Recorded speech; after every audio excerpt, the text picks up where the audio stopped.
Hello, everybody. Welcome tonight.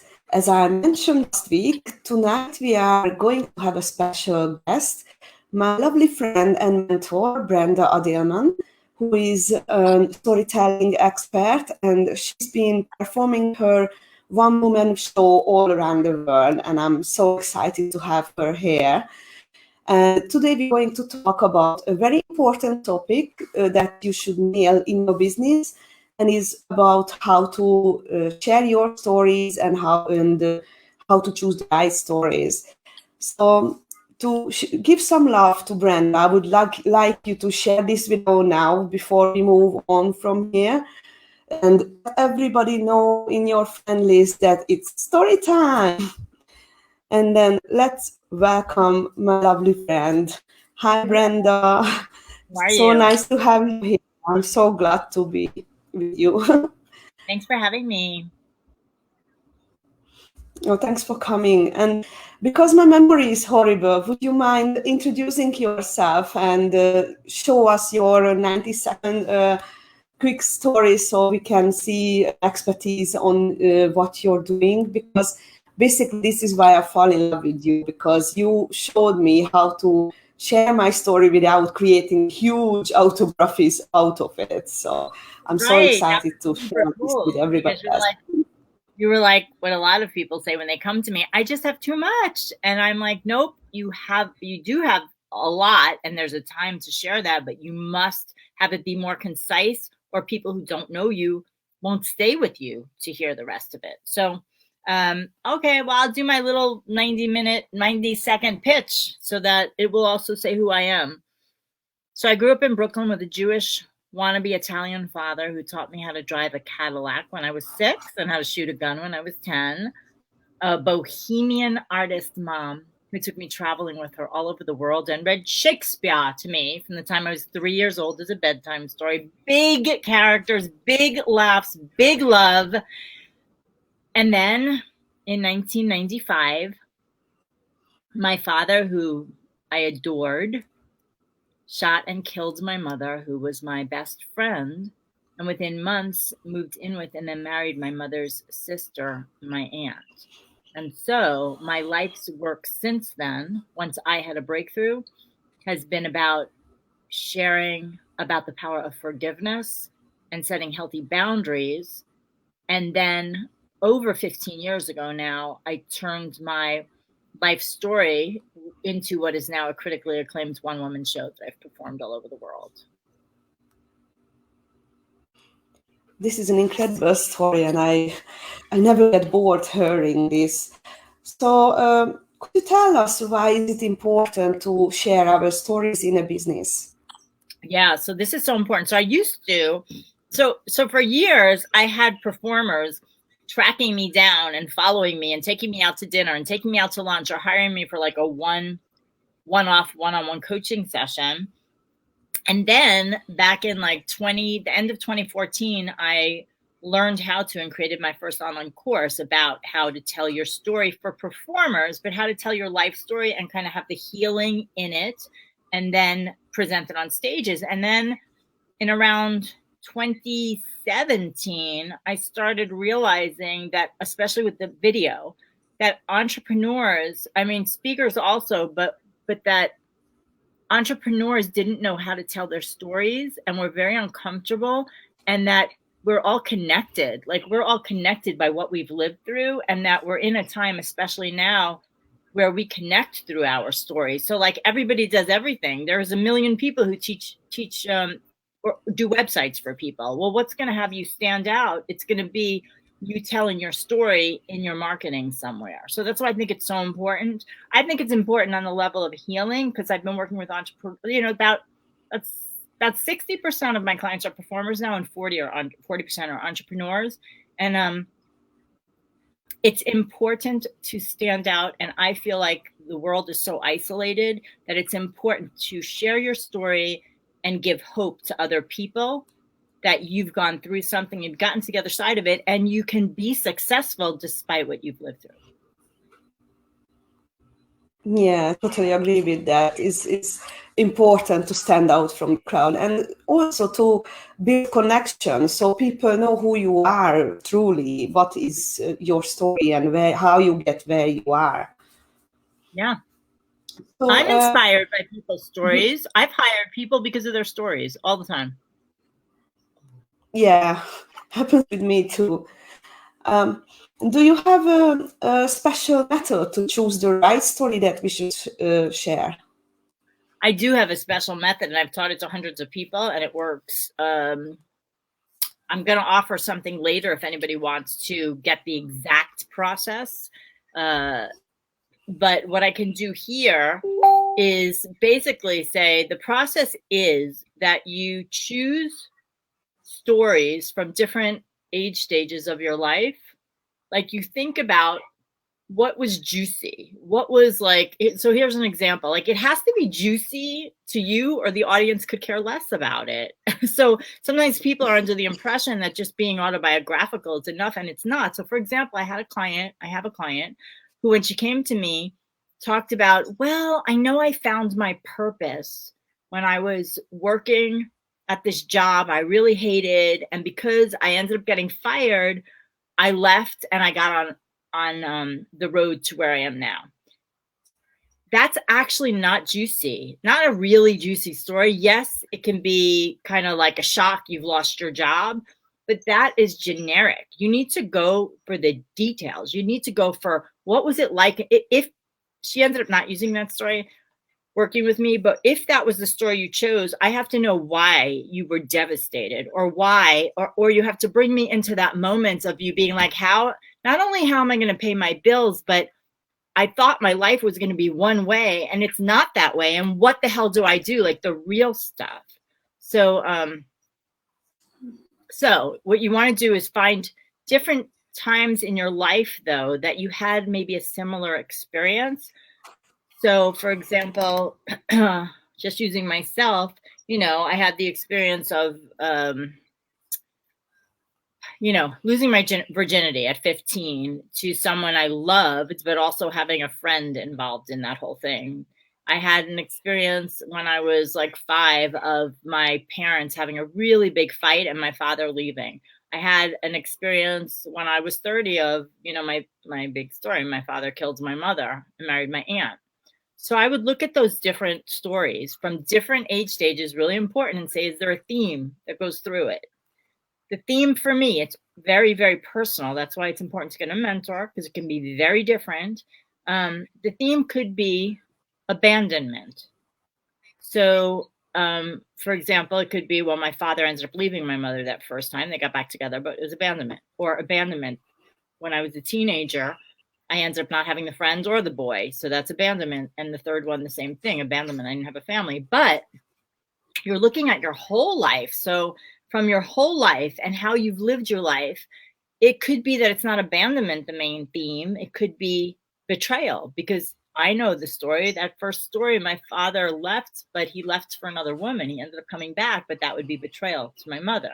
The second story, well, if I focus not on the breakup of, me with the guy and my friend, it could be betrayal that my friend did that. And even though she knew that, I was in love with the boy. Like, so you look and you find the common theme.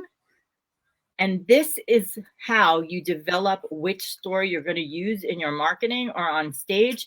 Because when times get tough and when you're like, got a million things to do, and like, you're feeling vulnerable, or feeling like, I don't know if this is the right thing. This is your life you're working out. You're wanting to get to the other side of it. So you're sharing with the audience as you're healing and getting to the other side of it and changing your life for the better. So you don't go to the next shiny object. You're like, no, this is my life story. I'm going to keep sharing it because I'm going to keep helping people, and I'm going to keep getting better at what I'm doing, and I'm going to make different choices. So that's kind of the process.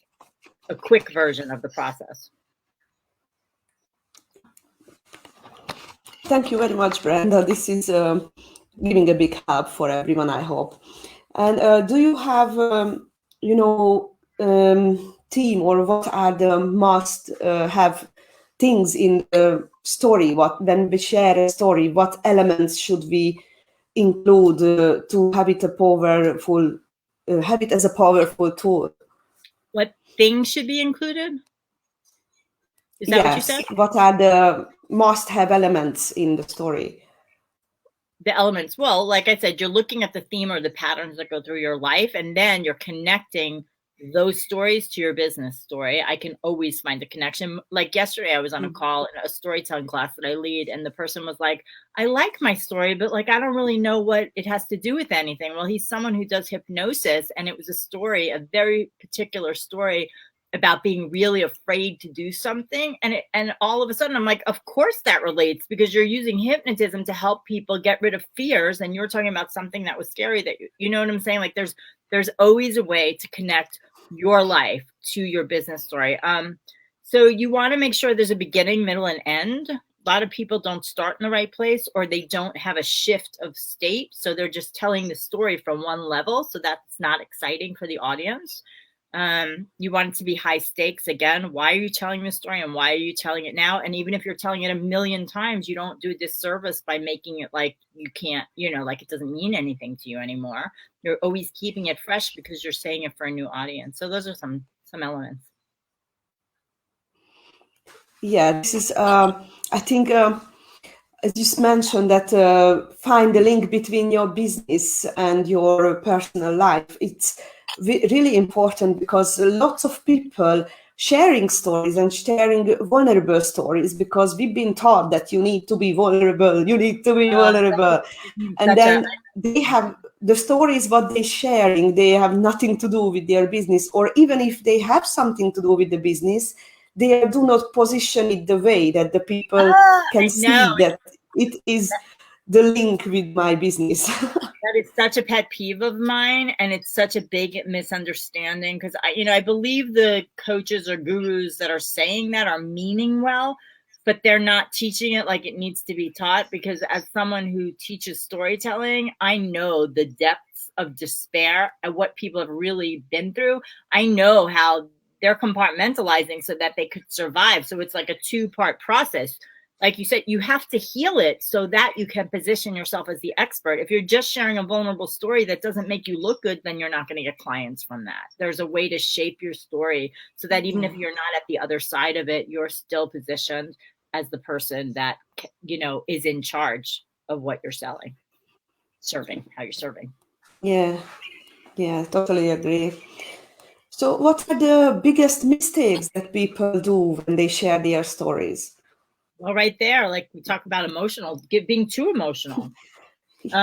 Being too emotional, sharing something where you're actually feeling bad for the person who's sharing it. I'm never going to hire you if I feel bad for you. And the other thing, and you're also going to attract people who might be a generalization, but if we are sharing from a wounded place, we're going to attract people who are in a wounded place. And a lot of people who are in a wounded place, sometimes they don't have the finances to hire you, or they might have the finances to hire you, but they're a client that is very needy. So you want to attract. So if you're like an open wound, you're going to attract people like that. So that's going to be really hard for productivity. Not that you can't work together. And then the other thing is not sharing enough of your emotions, like because you've hidden them for so long, or just simply because it's your personal story, so you know it well and you haven't learned how to be a storyteller. You're keeping really important things out that the audience doesn't really get the depth of who you are and what you've lived through and what you've done and what an expert you are. Yeah, this is important again, really. Is there anything else that you would like to share with our viewers about storytelling, what they must know? Just know that your story is important no matter where you are. So here's the thing, if you're too emotional about something, I'm saying don't share it on social media because you want to feel safe. I'm saying do the inner work. That's why when I teach storytelling, I teach inner work as well as crafting it as a pro. Do the inner work so that you feel safe, so that if you're sharing your vulnerable story, you don't feel attacked by someone who asks you a question, like you know exactly why you're sharing it, and that if you need help, you need care, you make sure your inner child is on board, you make sure you have a therapist, you have a coach, you have the exercises you need to help you share confidently and like a pro. Yeah, that's one of the biggest things. Like, I'm saying don't share your story in public with the wrong people. Like, work on it, get the help that you need. Like, I got a mass. I did my one woman show the first time.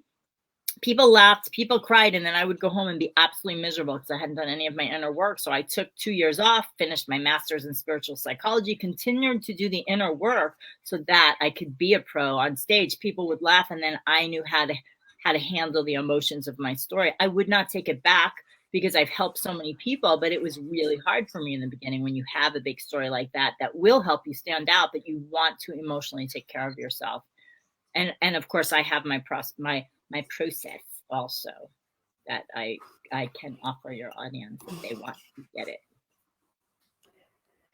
Right. So I think as a conclusion is like the most important is to heal first and then share our stories. So not be that much vulnerable that people will attack us and we're gonna feel miserable and we're gonna cry for weeks after we shared our stories. So this is not really a good idea. Yes, and what I will say is that you don't have to be healed completely. Like my process, because I actually feel like I healed more from sharing it. So there's a whole nother part of that process. You don't have to be healed completely, but get the tools you need so that you can share your story. I'm just going to pop this link in. That is the master class that gives you my very specific process for how you can tell your story, get the best story possible, and where to focus. Because one of the things people say is, there's a million stories, I don't know what to share. And that process will help you get your 1 to 2 stories that you should start with. There you go. So as my next question is, where can people find you and what is the next thing that you can work with them? Well, that is definitely like, that's my process. That's what all my clients get. And then I also have a free group, which is now called Booked and Paid Impactful Storytellers on Facebook. Booked, Paid Impactful Storytellers. It's actually a different URL. I'll put the URL because I didn't change the URL yet, which is easier. It's an easier URL. Let's see, Facebook.com groups, and then it's Becoming Unforgettable Club. But that is also booked. Okay, let me share this one too. Speaker, so booked and paid. I'm sorry, it's booked and paid impactful storytellers. Yeah, booked and paid impact. This is the Facebook group. Yeah, this is the free Facebook group. That's the URL for it. Yeah. Okay. So I'm very glad to have you here, and I'm really thank you for joining us today. And it's really exciting because we've been in 2 time zones at the same time, 2 p.m. in the US and 10 p.m. in the UK. It's fun. Thank you for joining us today and sharing your knowledge with us. Thank you. And I'm going to be back next week for you guys. And I think the topic will be some saving tips, but I'm not sure. I don't have my notes with me, but do hang around next week. See you, everybody. Thank you, Brenda. Bye-bye.